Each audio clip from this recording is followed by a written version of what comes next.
the bridle of a horse in sure control, but can also be used by the enemy to slow you down. He wants to use your past, mistakes, and shortcomings against you so that you can't experience the freedom in Christ. Then it's sometimes necessary to let go and run free like wild horses on open fields and live free without the yoke of bondage. You are watching Wild Horses.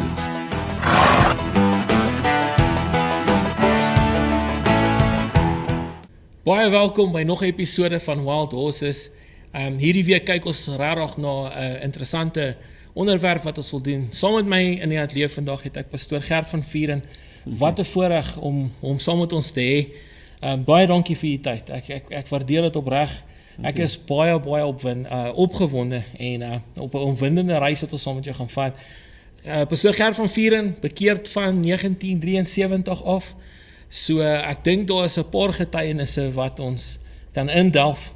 En baie dankie vir jou tyd. Ja. Baie welkom. Ja. So ek het 'n skrifgie wat ek graag met ons wil deel. En dan van daar af kan ons lekker nou vloei as dit reg is, pastoor. Vir jou daar buitekant moet onthou dat elke episode van ons het regtig 'n tema en daai tema is vir jou. Ek wil hê graag jy moet dit neem. Vat dit. Dis 'n beginpunt, dis 'n sleutel. Sluit oop die tema, vra die Heilige Gees om dit vir jou verder te vat. Kom ons delf in die skrif in. Ons skrif is Deuteronomium 11 vers 14 en ek lees graag in Engels wat ek graag wil lees. Hy gaan as volg, hy sê, I will give you the rain for the land in its season, the early rain and the latter rain, that you may gather in your grain, says hy sê, in your grain, your new wine and your oil. Pastoor, hierdie is so aangrypend as wat ons nodig het. Een van ons episodes gaan oor olie en oor die maagde wat die Bybel van praat, wat ons benodig. So ek wil graag by jy hoor, sê vir my, daai brandende bos is een van ons temas, wat u beleef het in 1973, want ons almal sê ons is aan die brand. Vertel ons 'n bietjie van die brandende bos, oomblik wat jy gehad het. Ja, nee, ek wil ook net sê dankie vir die voorreg wat ek hier kan wees. En ja, dis vir my 'n voorreg om so 'n bietjie terug te kan dink aan dit wat die Here nou in sy lewe gewerk het en wat hy gedoen het in 'n mens se lewe. As jy praat van daai olie, dis maar die seëninge van die Here en dis die Heilige Gees se salwing wat op 'n mens kan rus. En ja, wat 'n ondervinding met die Here opgedoen het in jou lewe. Ek dink nou maar net om te begin, ek het vir my ma toe ek so matriek was gesê het, om 'n Christen te wees is vir ou mense. Ek is jonk, ek wil eers my lewe geniet, maar ek het nie 'n vaagste benul gehad van wat ek gesê het nie. Ja. Nooit regtig die woord gelees nie, het gekatkeseer en so, maar ek het nie die Here geken in my lewe nie.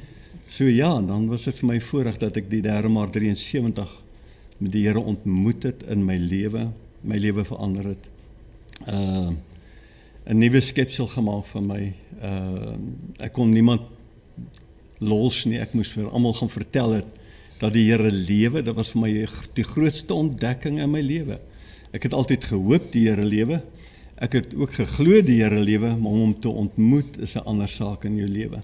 So dit het my lewe radikaal totaal verander en ek wil die Here daarvoor dank. Ek sal dit nooit vergeet nie as ek dit net kan noem. Ja. Ek het op die myn gewerk en ek was die enigste Afrikaanse ouetjie daar op Vlakfontein myn in De Notter en toe dit was die Saterdag dat ek Here ontmoet het, die Maandagoggend, toe ek by die werk instap, toe kyk jy ouens my sit, toe sê hulle, what's wrong with you? You know, what do people mean, what's wrong with me? I'll say, you're different. Ek sê, well, can I tell you what happened? En ek vertel hulle, ek was besig om hulle te vertel wat die Here vir my gedoen het. Ek kom my voorman in, hy was 'n Skotse voorman, baie streng gewees. Hy kom aan en sê, good morning, hy kyk my so, hy sê, Gert, what's wrong with you? Come in my office.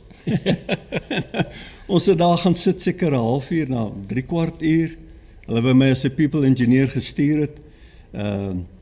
En hy sê vir my, you're different. What happened? Ek sê, well, I've met the Lord in my life. Ek het Jesus ontmoet in my lewe. En ek het die voorreg gehad om sommer daar my getuienis te bring en met hom te praat. Yes. Toe vra hy my nog op een stadium en sê, but are you still going to become an engineer? Ek sê, I don't know about that. All I know now, I know the Lord.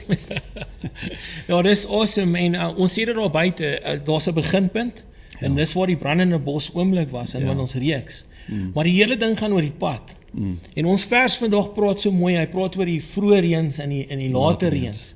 En as ek kan bietjie delf die verhouding verder, want ek glo daaraan baie mense en jy daar buite 'n encounter met die Here kan jou lewe verander. Amen. Maar 'n verhouding is nog dieper. Dit sal almal se lewe om jou verander.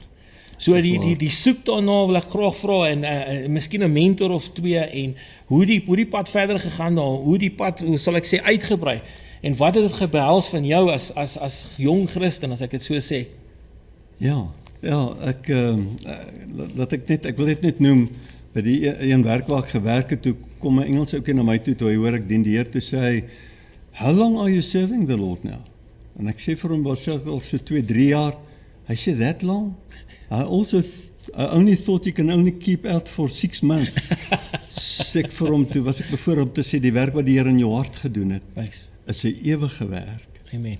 Dis nie 'n tydelike saak nie, dis 'n ewigheid, as jy by die Here bly en jou hart by die Here bly. Yes. En dan as ek so 'n bietjie gaan tuig van 'n ondervinding wat ek met die Here gehad het, ek kan onthou, was maar jonk geweest, ek was ook maar rugby gespeel, jy weet, en toe weet ek dink die Springbokke of iemand iewers te gaan speel die Saterdag en ek het besluit nee, ek gaan nie eens luister nie. Ek het 'n kerk se sleutels gehad en ek het gaan bid. Oh. En dan in die kerk se saal het ek begin bid en die Here aangeroep, maar alles het bietjie dood gevoel en jy weet, en daar het ek maar geleer om nie agter jou gevoelens aan te gaan nie, maar om te weet dat die Here is met jou. Ja. En op 'n stadium het ek net gesê dat terwyl ek so loop en bid, sê ek, Here, my begeerte is nie na hierdie wêreld se rykdom en eer nie. Ja. Ek sê, Here, my begeerte is na die volheid van die Heilige Gees. Wow. En ek loop weer so draai en ek kom weer terug en ek tel my regterbeen op en ek staan op my linkerbeen. En ek sê, Here, my begeerte is na die plesiere van hierdie wêreld. En ek sê, Here, my begeerte is na die volheid van die Heilige Gees. En toe ek dit sê, die Gees van die Here oor my vaardig geword. Ek sê altyd, dit klink snaaks, as die mense dit getuig, jy is baie keer bang om dit te noem, maar ek het amper soos 'n tolletjie gespin, in die rondte, Gees van die Here oor my vaardig geword, dit gevoel of ek in 'n swembad was, Yes. dat ek so gaan lê, terwyl ek draai, en weer opkom, en weer gaan lê. Nou ja, toe ek daar uit daai kerk uitstap, daai barg, toe was hierdie Gees vir my gevul gewees, met God se Gees, en my opnuut aan die brand gesteek vir die Here. En soos ek altyd sê, dit kan nie geblus word nie. Ek dink met die pad wat ons stap, dan ek dink ons maak 'n keuse en raak versorg. En jy daar buite moet onthou dat jy kan daai vuur, uit die volheid van die Here kom by jou in. En hy bly by jou. Maar daar kom 'n tyd wat jy voel dis genoeg. En ek sien dit is 'n baie groot hindernis wat baie mense moet verbykom. Die pad wat gestap word, die tyd wat gestap word. Maar as ek kan, daar so in die 70s, ek praat die 60s en die 70s, was daar groot generale reg oor die wêreld. Ons het wonderwerke wat ons nou van nog lees, ons wat op die pad is. En ek glo, pastoor het 'n paar gesien of was betrokke by 'n paar. Is daar so een wat jy kan deel met ons? Iets wat jy gesien het en beleef het, wat miskien 'n evangelis gekom het en jy het hom gesien in aksie wat die Heilige Gees kan doen. Ja, ek dink persoonlik was dit maar Ellen se bandjies wat ek maar altyd na gekyk het, Yes. gesien hoe die Here vir hom deur oog gemaak het en hom gebruik het. Wat my altyd tref van sy getuienis was ook dat die Here vir hom 13 dinge gewys het in sy lewe wat hy moet eers neerlê voor hy die krag van die Here werklik ervaar het in sy lewe. Yes. 11 daarvan het hy bekend gemaak, maar die ander 2 was persoonlik. Ja. Maar ja, het is 'n man waar daar een diens was wat daar nie een sieke uit daai tent uit gestap het nie, die Here een aand almal gesond gemaak het. So dit het mense by my gebly en besef. En ek wil vir julle sê daar buite, dit is Bybels, dit is wat Jesus gedoen het. Daar's 'n stuk in die Bybel wat hy sê dat hy uit die hele dorp het tot genesing gekom. Dit wys jou net dat die Heilige Gees is bereid om te beweeg. Ek dink ons met doktrin en geloofstelsels bekamp hom en programme, veral programme. Nou die groot vraag wat ek wil vra is, as ons nou die vroeë reëns in die lateral rains nou oor praat, net om so vinnig terug te spring na die lateral rains toe, wat ons verwag, die mense wat ontvang of wat honger is, Daai tyd het ons nie die tegnologie gehad nie. Ons het nie die Facebooks gehad nie. Ons het nie die video's so instant gehad nie. Dink pastoor, die mense daai tyd, omdat dit nie skaars was nie, maar jy kon dit nie vinnig beleef het nie. Jy moes betrokke raak om dit te beleef. Waar ons mense nou in hierdie, sal ek sê, hierdie versagting in gaan, wat hulle kyk en dink hulle is deel van dit, maar pastoor, as 'n groot leuen, hulle is nie deel van dit nie. Hulle het dit net gekyk. Ek weet nie, sê vir my hoe voel pastoor oor dit? Ja, al wat ek kan sê is, ek dink, kom ons dink maar voor die televisie uitgekom het, Yes. het mense baie tyd met die Here spandeer en in die woord. En ek het ek dink amper 'n jaar of 2 ook dit nie in my huis toegelaat nie. Tot my vrou my daarin oortuig het dat my seun moes na die buurman toe gaan om televisie te gaan kyk. Toe het ek dit nou maar toegelaat. Maar ek dink is maar tyd dat mense ons wil van die Here ontvang. Maar vroeër jare as ouens dink ek het baie meer tyd aan die Here spandeer, baie meer tyd aan die woord gespandeer, wat noodsaaklik is Yes. in 'n mens se lewe. Ja. As ek 'n skrifgie kan lees, Asseblief, deel met ons. Daai Deuteronomium 11 vers, ek wil net sê vers 11, my nogal getref, want Okay. ek het nou net voor ons gepraat het, so 'n bietjie gou gaan kyk.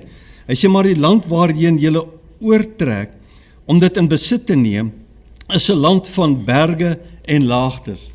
En toe besef ek ook, jy weet, laat ou mense dink, wanneer jy hart vir die Here gegee het, is alles nou glad, dit gaan net voorspoedig gaan.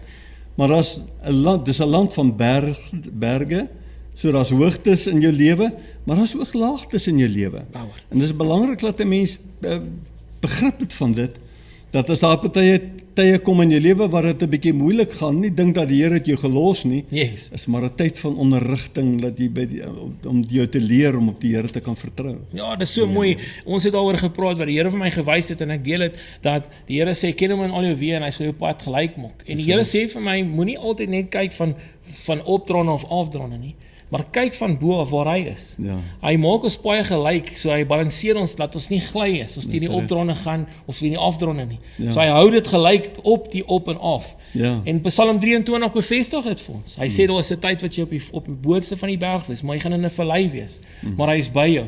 Dit is so mooi om te verstaan en uit jou lewe uit, pastoor, sê vir my dat een hoogtepunt verder, kom ons sê so van nou af en toe jy begin het, so in die middel. Wat was, ek wil 2 dinge graag vra. Wat was die een ding wat jy gestoei het mee omdat jy redelike lang tyd op die pad is, wat jy geface het, en wat was vir jou asemrowend om te verstaan dat jy verby 'n sekere tydstip gegaan het in die loop saam met die Here? Ja, as 'n mens weer dink aan jou pad, dan is 'n mens baie keer 'n bietjie spyt oor sekere dinge in jou lewe. Ek dink altyd in Matteus 13 waar hy praat van die saaiër wat uitgegaan om die woord te saai. En party het langs die pad geval, ander het tussen dorings en distels geval, en baie keer moet, soos ek sê, mense moet eintlik waak, want hy sê dit verstik die woord van God in jou lewe. Ja. En dis omdat ons, ek wil amper sê, by die woord moet bly en hierdie woord moet lees. Ek was verbaas in my lewe om te hoor hoeveel baie mans al vir my gesê het, ek kan nie eintlik regtig lees nie, so ek is nie 'n regtige leser nie. Wat eintlik 'n nadeel is. Ja. Ons behoort God se woord te bestudeer, ons moet dit eintlik lees, dit moet deel word van jou lewe. Ja. Want die Here het self gesê dat ons sal nie van brood alleen lewe nie, maar van elke woord wat uit die mond van God uitgaan. So hierdie woord is so belangrik in jou se lewe, dat jy kan dit nie eenkant toe skuif nie, jy moet dit bestudeer, jy moet dit lees. En ek dink dis die rede dat baie mense dit so goed gaan met hulle nie, omdat hulle die woord eenkant sit, Yes. en maar net op hulle gevoelens wil werk. Nou ongelukkig werk dit nie op gevoel nie, Yes. dis in geloof wat 'n mens die Here moet dien in jou lewe. Ja, ek dink 'n ondervinding wat die Here vir my gegee daai tyd was,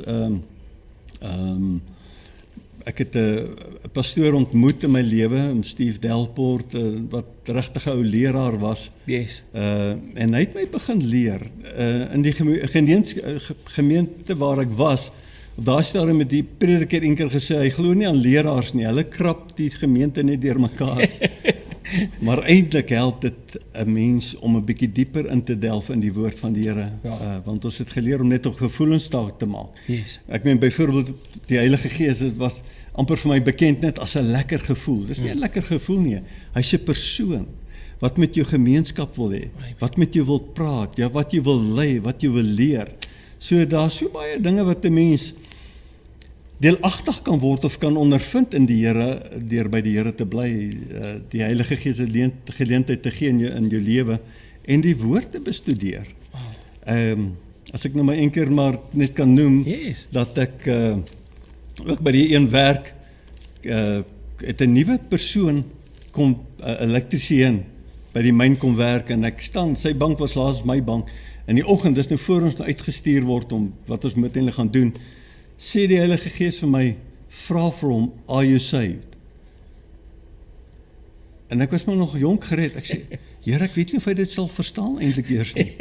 En ek probeer dek en daai, vind ek, die voorman roep my, en ek tog, ag, dankie, laat ek het, en ek gaan, en hy vat my na 'n werk toe, en ek by die myn, hulle het so 'n saal, as jy klaar is met die soen toe gaan, en bel hy nou weer, dat hulle jou moet kom haal, terwyl ek daar staan en wag, toe het hulle hom gaan aflaai by 'n ander huis, en hy kom ingestap, en die Heilige gesê, vir hom nou, skram 'n bietjie weg van dit af, dit snaaks so mense partykeer dit doen, en toe is weer in die werkswinkel kom, daai middag, dit was 3:30, ons het gewerk tot 4:00, toe begin my liggaam te ruk, en ek begin te besef, as ek nie nou my mond oopmaak, ek gaan daar iets bo-natuurliks gebeur, en ek sê vir hom, can I ask you a personal question?